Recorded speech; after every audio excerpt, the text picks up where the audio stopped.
എന്തോ മറന്നത് തിരിച്ചെടുക്കാനായി പ്രഫുൽദേവിന്റെ മുറിയിലേക്ക് പോയ അലീനയോട് ക്ഷമ ചോദിക്കാനായി ശ്രമിക്കുന്ന പ്രഫുൽദേവിനെ കണ്ട് അന്തം വിട്ടു. വീണ്ടും തന്റെ മുറിയിൽ അലീനയെ കണ്ട പ്രഫുൽദേവ് അവളോട് കുറച്ച് ഗൗരവത്തിൽ കാര്യം തിരക്കി. അപ്പോഴേക്കും ചുവരലമാരയിലിരുന്ന മത്സ്യകന്യകയുടെ പ്രതിമയെടുത്ത് കയ്യിൽ വെച്ചുകൊണ്ട് അലീന തിരിഞ്ഞു നടന്നു. വാതിൽക്കലെത്തിയപ്പോൾ അവൾ ഒന്ന് നിന്നു. എന്നാൽ തിരിഞ്ഞു നോക്കിയില്ല. അതെ ചാട്ടക്കാരൻ അച്ചായ, താൻ എന്നോട് സോറി ഒന്നും പറയണ്ട, പറഞ്ഞതൊക്കെ ഞാൻ കേട്ടു എന്ന് പറഞ്ഞ് ചിരിച്ചുകൊണ്ട് അലീന തന്റെ മുറിയിലേക്ക് ഒറ്റയോട്ടം. പ്രഫുൽദേവ് അവിടെ സ്തംഭിച്ചു നിന്നുപോയി. ഈ സമയം മുത്തശ്ശി അലീനയോട് വന്ന് പറഞ്ഞു, മോളെ, നിന്റെ അനിയനാകെ പേടിച്ചിരിക്കുക, അവന് നിന്നെ കാണണമെന്ന്. പക്ഷെ മുത്തശ്ശി എങ്ങനെ അറിഞ്ഞു എന്നായി അലീന. തന്റെ കയ്യിലിരുന്ന ഫോൺ എടുത്ത് അലീനയുടെ കയ്യിൽ കൊടുത്തുകൊണ്ട് മുത്തശ്ശി അതിനുള്ള മറുപടി നൽകി. ഞാൻ ഫോൺ എടുത്തത് മാറിപ്പോയി, ഇതാ മോളുടെ ഫോൺ. മഹിമ ഇതിൽ അല്പം മുൻപ് വിളിച്ചിരുന്നു. അലീന സമയം നോക്കി. സമയം രാത്രി 10:30. ഞാനൊരു കാര്യം ചെയ്യാം, ദീപ്തിയോട് പറയാം നിന്നെ ഒന്ന് അവിടം വരെ കൊണ്ടുവിടാൻ, അല്ലെങ്കിൽ പ്രഫുലിനോട് എന്നായി മുത്തശ്ശി. ഒന്നും വേണ്ട, ഞാനൊരു ഓട്ടോ പിടിച്ച് പൊയ്ക്കോളാം മുത്തശ്ശി, അലീന വിനയത്തോടെ പറഞ്ഞു. ശരി, ഞാൻ പ്രഫുലിനോട് പറയുന്നില്ല, ദീപ്തി നിന്നെ കൊണ്ടാക്കും, മുത്തശ്ശി കർശനമായി പറഞ്ഞു. ശരി, അതനുസരിക്കാൻ അലീന തയ്യാറായി. അവൾ എങ്ങനെയാ കണ്ടതെന്ന് അറിയില്ലല്ലോ, ഞാൻ സോറി. പ്രഫുൽ അസ്വസ്ഥനായി വീണ്ടും വീണ്ടും അത് തന്നെ പറഞ്ഞുകൊണ്ടിരുന്നു. അപ്പോഴാണ് താഴെ കിടന്നിരുന്ന ആ 2 കടലാസുകൾ അവൻ്റെ ശ്രദ്ധയിൽപ്പെട്ടത്. അവൻ ആ 2 പേപ്പറുകളും വളരെ ശ്രദ്ധയോടെ കയ്യിലെടുത്തു. അലീന ദീപ്തിയോടൊപ്പം മഹിമയുടെ വീട്ടിലേക്ക് പോയി. പ്രഫുൽ ആ പേപ്പറുകൾ നോക്കാനായി ഒരെണ്ണം മുഖത്തിനു നേരെ പിടിച്ചു. അപ്പോഴേക്കും ഒരു ഫോൺ കോൾ വന്ന് പ്രഫുൽ അവിടെ നിന്നും എഴുന്നേറ്റ് പോയി. അലീനയും ദീപ്തിയും വീട്ടിലെത്തി അച്ചുവിനെ കണ്ടു. ജാനകിയോടും മഹിമയോടും അധികം സംസാരിക്കാൻ നിന്നില്ല. കാരണം രാത്രി വളരെ അതിക്രമിച്ചിരിക്കുന്നു. അധികം വൈകാതെ അവർ അച്ചുവുമായി തിരിച്ചെത്തി. പ്രഫുൽദേവും ഫോൺ കോൾ കഴിഞ്ഞ് വന്ന് കിടക്കുകയാണ് ഉണ്ടായത്. അലീന അച്ചുവുമായി തന്റെ മുറിയിലേക്ക് പോയി. അലീന കിടക്ക വിരിക്കുന്നതിനിടെ അച്ചുവിനോട് സ്നേഹത്തോടെ ചോദിച്ചു, മോൻ പേടിച്ചു പോയല്ലേ? ഇന്നത്തെ ദിവസം എന്തൊക്കെയാ സംഭവിച്ചത്? ഞാൻ പേടിച്ചെന്നോ? ഒന്ന് പോ ചേച്ചി, ധൈര്യം നടിച്ചുകൊണ്ട് അച്ചു മറുപടി നൽകി. ചിരി അടക്കി പിടിച്ചുകൊണ്ട് അവന്റെ മുഖത്തു നോക്കി അലീന മൂളി. എന്നിട്ട് ഒരു കുറ്റബോധത്തോടെ അവനെ നോക്കി പറഞ്ഞു, ഹാപ്പി ബർത്ത്ഡേ മോനു. സോറിടാ. സാരമില്ല ചേച്ചി എന്ന് പറഞ്ഞുകൊണ്ട് അച്ചു അലീനയെ നോക്കി ചിരിച്ചു. എന്നിട്ട് അവളുടെ ഡയറി എടുത്ത് വായിക്കാൻ ആരംഭിച്ചു. ഞാനൊന്ന് ഫ്രഷ് ആയിട്ട് വരാം, അലീന പറഞ്ഞു. ചേച്ചി, മണി 11 ആകാറായി, ഒന്ന് വന്ന് കിടന്നുറങ്ങ്, അച്ചു നിർബന്ധിച്ചു. എന്നാൽ ഇനി നാളെയാകാല്ലേ? അതേന്നേ. ഹയ്യടാ, നീ നിന്റെ ചേച്ചിയെക്കുറിച്ച് ഇങ്ങനെയാണോ മനസ്സിലാക്കിയിരിക്കുന്നേ? ഞാൻ ഒരു കാര്യവും പിന്നത്തേക്ക് മാറ്റി വെക്കാറില്ലെന്നറിയില്ലേ എന്ന് ചോദിച്ചുകൊണ്ട് അലീന ബാത്റൂമിലേക്ക് പോയി. ചേച്ചി, നാളെയാകാൻ 1 മണിക്കൂറേ ഉള്ളൂ, അവൻ കുസൃതിയോടെ വിളിച്ചു പറഞ്ഞു. കുറച്ചു സമയം കഴിഞ്ഞ് തിരിച്ചു വന്ന അലീന കണ്ടത് അവളുടെ ഡയറിയിൽ അച്ചു എന്തോ എഴുതുന്നതാണ്. എന്താടാ ചെയ്യുന്നേ എന്ന് ചോദിച്ചുകൊണ്ട് അവൾ കട്ടിലിൽ വന്നിരുന്നു. ചേച്ചി, ഞാൻ ചേച്ചിയുടെ ഇന്നത്തെ ഡയറി വായിച്ചു. ഇതിലാകെ 29 പ്രാവശ്യം പ്രഫുൽദേവ് പ്രഫുൽദേവ് പ്രഫുൽദേവ് എന്നെഴുതിയിരിക്കുന്നു. ഒരു പ്രാവശ്യം കൂടി എഴുതിയാൽ അത് 30 ആകും. അതിനെന്താ, ഒരു തവണ കൂടി എഴുതി ഞാനതിന് 30 ആക്കി. എവിടെ നോക്കട്ടെ എന്ന് ചോദിച്ചുകൊണ്ട് അലീന ഡയറി പിടിച്ച് വാങ്ങിച്ചു നോക്കി. ആ പേജ് കണ്ട് അവൾ പരിഭ്രമിച്ചു പോയി. അവൾ ഡയറി എടുത്ത് അലമാരിയിൽ വെച്ചിട്ട് അച്ചുവിനെ കിടത്തി ഉറക്കി. കുറച്ചു നേരം കഴിഞ്ഞ് അവളും ഉറങ്ങിപ്പോയി. സമയം രാത്രി 12 മണി. അർദ്ധരാത്രി നിലാവുദിച്ചു നിൽക്കുന്ന കാഴ്ച വിരിയിച്ച ജാലകക്കമ്പികൾക്കപ്പുറത്ത് ഇരുട്ടിൽ നിഴൽ പോലെ ഒരു രൂപം വന്നു നിന്നു. ഒരു പെണ്ണിന്റെ രൂപം. കറുത്ത നിഴൽ പോലെ വന്ന അവളുടെ ഇടതൂർന്ന മുടിയിഴകൾ അലസമായി കാറ്റിൽ പാറിക്കൊണ്ടിരുന്നു. ജനാലയുടെ ഒരറ്റത്ത് വെച്ചിരുന്ന ഫോൺ പതുക്കെ എടുത്തുകൊണ്ട് ഒരു നിമിഷം അത് കൈവെള്ളയിലിട്ട് കറക്കിക്കൊണ്ട് ഭയങ്കരമായ സ്വരത്തിൽ അവൾ പറഞ്ഞു, ദാമോദർ കുടുംബത്തിന്റെ തകർച്ച, എൻ്റെ സ്വപ്നം സാക്ഷാത്കരിക്കാനുള്ള സമയം ആഗതമായിരിക്കുന്നു. എന്നാൽ ആ സ്വരത്തിന് രാത്രിയുടെ നിശബ്ദതയെ ഭേദിക്കാനുള്ളത്ര ശക്തിയില്ലായിരുന്നു. എന്നാൽ അതിനുശേഷമുള്ള പൊട്ടിച്ചിരിയുടെ കമ്പനത്തിൽ ജനാലകൾ അടനും തുറന്നും ഗർജിച്ചുകൊണ്ടിരുന്നു. ആ വിമലിനെ കൊണ്ട് ഒരു ഉപയോഗവും ഉണ്ടായില്ല. പോരാത്തതിന് അവൻ എൻ്റെ പേരും പറഞ്ഞു കൊടുത്തു. കുഴപ്പമില്ല, ഒരിര ഇപ്പോഴും കൂട്ടിൽ തന്നെയുണ്ടല്ലോ എന്ന് പറഞ്ഞുകൊണ്ട് അവൾ ഫോൺ എടുത്ത് ചെവിയിൽ വെച്ചു. രാത്രിയുടെ അനന്തതയിൽ ലയിച്ച് ഉറങ്ങുകയായിരുന്ന കാവ്യയുടെ കർണങ്ങളിലേക്ക് ഫോൺ ബെല്ലടിക്കുന്ന ശബ്ദം തുളച്ചു കയറി. ഉറക്കച്ചടവോടെ എഴുന്നേറ്റ് ലൈറ്റ് പോലും ഇടാൻ മെനക്കെടാതെ അവൾ ഫോൺ എടുത്തു നോക്കി. രാക്ഷസി എന്ന പേരിൽ സേവ് ചെയ്ത നമ്പർ കണ്ട് അവളുടെ കണ്ണുകൾ ഭയം കൊണ്ട് നിറഞ്ഞു. പേടിച്ചരണ്ട അവളുടെ കൈകാലുകൾ വിറയ്ക്കാൻ തുടങ്ങി. വിറയ്ക്കുന്ന കൈകളാൽ അവൾ ഫോൺ കോൾ കട്ട് ചെയ്തു പുതുപ്പിനുള്ളിലേക്ക് വലിഞ്ഞു. കുഞ്ഞുപൂക്കളെ കൊഞ്ചിച്ചുകൊണ്ട് അങ്ങുമിങ്ങും മഞ്ഞു പെയ്യുന്ന പുലരി. തെളിഞ്ഞ നീലാകാശത്ത് കുങ്കുമം ചാർത്തുന്ന പൊൻസൂര്യൻ ഉദിച്ചുയർന്ന് വരുന്നതേയുള്ളൂ. അച്ചു നല്ല ഉറക്കത്തിലാണ്. അലീന അപ്പോഴേക്കും കുളിച്ചു റെഡിയായി താഴേക്ക് വന്നു. മുത്തശ്ശി അപ്പോഴും പ്രാർത്ഥനാമുറിയിലായിരുന്നു. അലീന മുത്തശ്ശിയുടെ അടുത്തേക്ക് ചെന്നു. മുത്തശ്ശി, ഞാൻ ഇന്നു മുതൽ എൻ്റെ ജോലി തുടങ്ങുക. എന്നെ അനുഗ്രഹിക്കണം എന്ന് പറഞ്ഞുകൊണ്ട് അവൾ മുത്തശ്ശിയുടെ അനുഗ്രഹം വാങ്ങി അവിടെ നിന്ന് പ്രാർത്ഥിച്ചു. എന്നിട്ട് മുത്തശ്ശിയോട് ചോദിച്ചു, മുത്തശ്ശി, ഇന്നലെ പാർട്ടിയിൽ വെച്ചും പിന്നീടും ഞാനൊരു കാര്യം ശ്രദ്ധിച്ചു. അത് ഞാൻ പറഞ്ഞില്ലെന്നേ ഉള്ളൂ. എന്താ അത്? അല്ല, ഞാൻ ചോദിച്ചു വന്നത്, കാവ്യയുടെ കയ്യിൽ എന്തിനാ സ്വന്തമായിട്ട് ഫോൺ കൊടുത്തിരിക്കുന്നത്? അലീന തൻ്റെ ആശങ്ക മുത്തശ്ശിയോട് ഉണർത്തിച്ചു. അതവളുടെ ചെറിയച്ഛൻ്റെ സമ്മാനമാ. മുത്തശ്ശി പുഞ്ചിരിച്ചുകൊണ്ട് മറുപടി നൽകി. പ്രാർത്ഥന എപ്പോഴാ തുടങ്ങുക? വീണ്ടും എന്തെങ്കിലും ചോദിക്കണമല്ലോ എന്ന് കരുതി അവൾ ചോദിച്ചു. 6 മണിക്ക്. ഇനിയൊന്നും ചോദിക്കാനില്ലല്ലോ എന്ന ഭാവത്തിൽ അലീന അവിടെ നിന്നും തിരിഞ്ഞു. അപ്പോഴേക്കും മുത്തശ്ശി അവളെ തടഞ്ഞു നിർത്തിക്കൊണ്ട് പറഞ്ഞു, മോളെ, ഇതുവരെ ഒരൊറ്റ പ്രാർത്ഥനയ്ക്കും എൻ്റെ കാവ്യമോള് പങ്കെടുത്തിട്ടില്ല. അതിനെനിക്ക് വിരോധമില്ല. പക്ഷേ നീ അവളെ എനിക്ക് ദൈവനിന്ദയില്ലാത്ത കുട്ടിയാക്കി മാറ്റിത്തരണം, മുത്തശ്ശി അപേക്ഷിച്ചു. മുത്തശ്ശിയെ കരയാൻ അനുവദിക്കാതെ അവൾ പുഞ്ചിരിച്ചുകൊണ്ട് അതിന് മറുപടി നൽകി. മുത്തശ്ശി, അതിനൊക്കെ വേണ്ടിയല്ലേ ഞാൻ വന്നിരിക്കുന്നേ. ഇനി മുത്തശ്ശി കാവ്യയെക്കുറിച്ച് ഓർത്ത് കരയരുത്. ഇത്രയും പറഞ്ഞ് സമാധാനിപ്പിച്ചുകൊണ്ട് അലീന തൻ്റെ മുറിയിലേക്ക് പോയി. അച്ചുവിനെ കട്ടിലിൽ കണ്ടില്ല. അപ്പോഴേക്കും അവൻ പല്ലു തേച്ച് ബാത്റൂമിൽ നിന്ന് ഇറങ്ങി വന്ന് ചേച്ചിയോട് ഗമയിൽ ചോദിച്ചു, എന്ത് സഹായമാണ് ഞാൻ തരേണ്ടത്? പറയൂ എൻ്റെ പ്രിയപ്പെട്ട ചേച്ചി. അലീന അച്ചുവിനോട് തനിക്ക് ആവശ്യമുള്ള സഹായം ചോദിച്ചു. അത് കേട്ട് കഴിഞ്ഞ അച്ചു അലീനയോട് ഒരു ചോദ്യം ചോദിച്ചു. നമുക്ക് ജീവിക്കാൻ എന്താണ് വേണ്ടത് ചേച്ചി? ജലം, വായു, ഭക്ഷണം. മതി മതി, തൽക്കാലത്തേക്ക് ഇത്ര മതി. ഇതൊക്കെ എന്തിനാ ചോദിക്കുന്നേ? നിൽക്ക് ചേച്ചി, ഞാൻ പറയട്ടെ.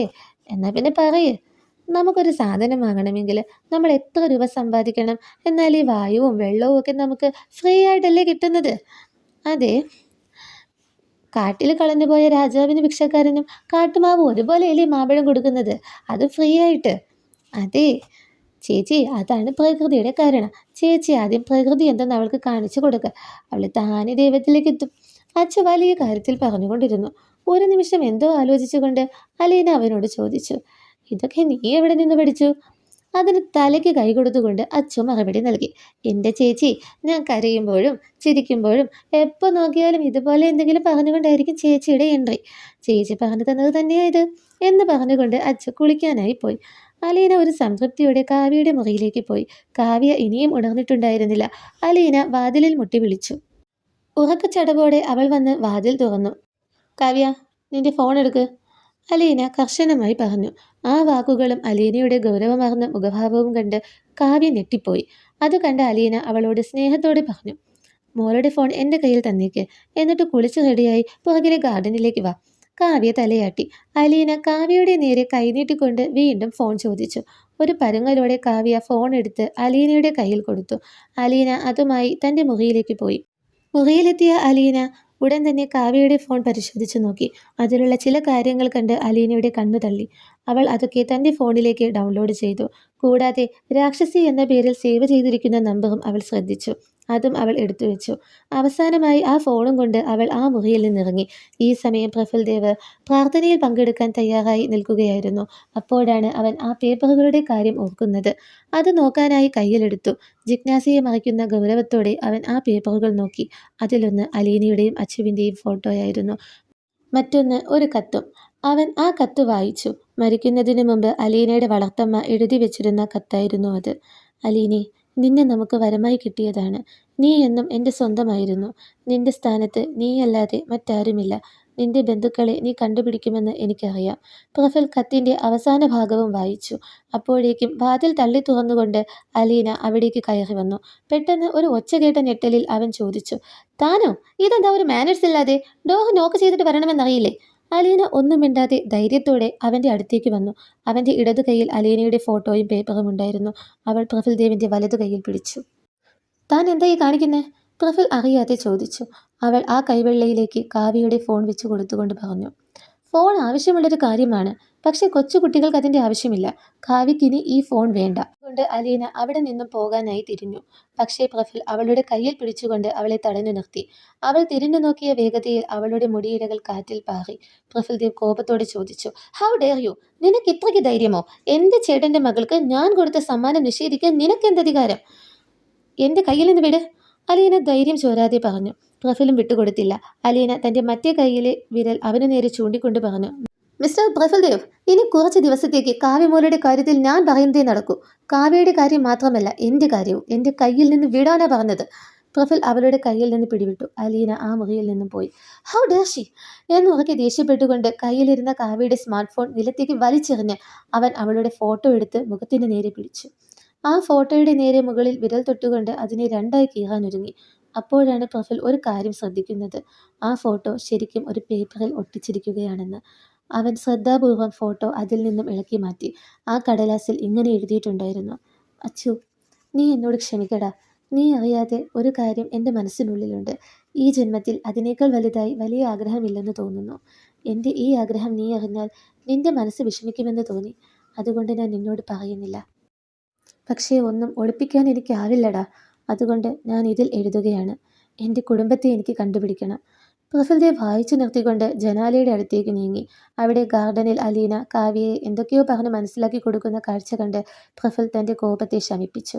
അലീനയെക്കുറിച്ച് ചിന്തിക്കാൻ തുടങ്ങി. അലീനയുടെ ഓർമ്മകൾ, അവൾ പറഞ്ഞ വാക്കുകൾ ഓരോന്നും അവൻ്റെ മനസ്സിൽ നിറഞ്ഞു. കുറച്ച് സമയങ്ങൾക്കു ശേഷം ദീപ്തി, മുത്തശ്ശി, പ്രഫുൽദേവ് എന്നിവരെല്ലാം പ്രാർത്ഥനാ മുറിയിലേക്ക് വന്നു. കാവ്യയും അച്ചുവും എവിടെ? മുത്തശ്ശി ചോദിച്ചു. അച്ചു മുസ്ലിം അല്ലേ? അവർ ബിംബങ്ങളെ ആരാധിക്കുന്നവരുടെ കൂട്ടത്തിൽപ്പെട്ടവരല്ല. കാവ്യ ഇപ്പോൾ വരും. അലീന പുഞ്ചിരിച്ചുകൊണ്ട് മറുപടി നൽകി. മുസ്ലിമോ? ദീപ്തിക്ക് സംശയം. അതെ, അച്ചുവിൻ്റെ ഉമ്മക്കും പാപ്പാക്കും എന്നെ കിട്ടുന്ന സമയത്ത് എൻ്റെ കയ്യിൽ എന്തോ ഒരു അടയാളം. അവർക്ക് മനസ്സിലായി ഞാൻ ഏത് മതവിഭാഗത്തിൽപ്പെട്ടതാണെന്ന്. അതുകൊണ്ട് അവരെന്നെ ആ രീതിയിൽ തന്നെ കൊണ്ടുപോയി. കാരണം എന്തെങ്കിലും ഒരു നാൾ ഞാൻ എൻ്റെ കുടുംബവുമായിട്ട് ഒത്തുചേരുമ്പോൾ ഒത്തുപോകണമല്ലോ, അതിനു വേണ്ടിയിട്ട്. അതുകൊണ്ട് അവരെന്നെ ആ രീതിയിലൊന്നും നടത്തിയില്ല. അതുപോലെ അച്ചുവിനെ ഇപ്പോൾ ഞാനാ വളർത്തുന്നത് എന്ന് കരുതിയിട്ട് അച്ചു മുസ്ലിം അല്ലാതാകില്ലല്ലോ, അലീന സാധാരണ മട്ടിൽ പറഞ്ഞു. അപ്പോൾ അവൻ്റെ പേരെന്താ അച്ചു എന്ന് ദീപ്തി ചോദിച്ചു. ഒരു പേരിൽ എന്തിരിക്കുന്നു? അത് അവനെ ഞാൻ വിളിക്കുന്ന പേരാണ്. അവൻ്റെ യഥാർത്ഥ പേര് അസാഫ് എന്നാണ്. ഒരു കുട്ടിത്തത്തോടെ അവൾ മറുപടി നൽകി. അപ്പോഴേക്കും കാവ്യ അവിടേക്ക് വന്നു. ആഹാ, കാവ്യമോൾ എത്തിയല്ലോ.